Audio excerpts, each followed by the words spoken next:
తండ్రి అయినటువంటి దేవుని నమ్మాడు. మనం ఇక్కడ జాగ్రత్తగా గమనిస్తే యేసు ప్రభు ఎవరెవరైతే నమ్మాడో వారందరూ కూడా యేసు ప్రభును అమ్మేశారు. ఉదాహరణకి ఇస్కరియోతు ఏం చేశాడు?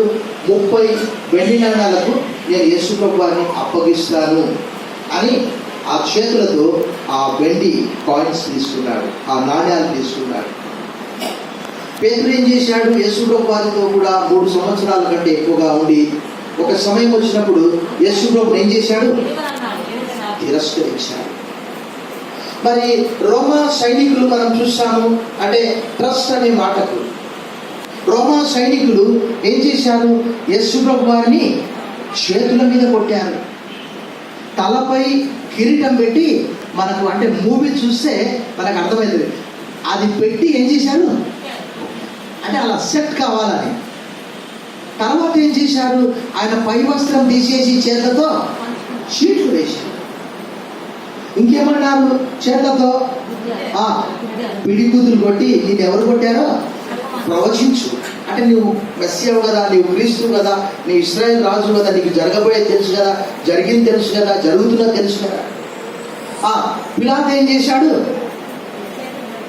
చేతులు కడుక్కున్నాడు, నేను నిర్దోషిని అని. మరి ఇంకా శిష్యులందరూ కూడా ఏం చేశారు? చాలా చెదరైపోయారు. ఇంకా అబద్ధపు సాక్షులు, పాత నిబంధన ప్రకారం మనందరికీ ఫింగర్ టిప్స్ మీద ఏంటి అని అంటే, నాబోతు ద్రాక్ష తోట ఆహాబు తీసుకోవడానికి అబద్ధపు సాక్షులను పెట్టి, ఏమయ్యా రాజును దూషించడా? అవును సార్, దూషించండి సార్.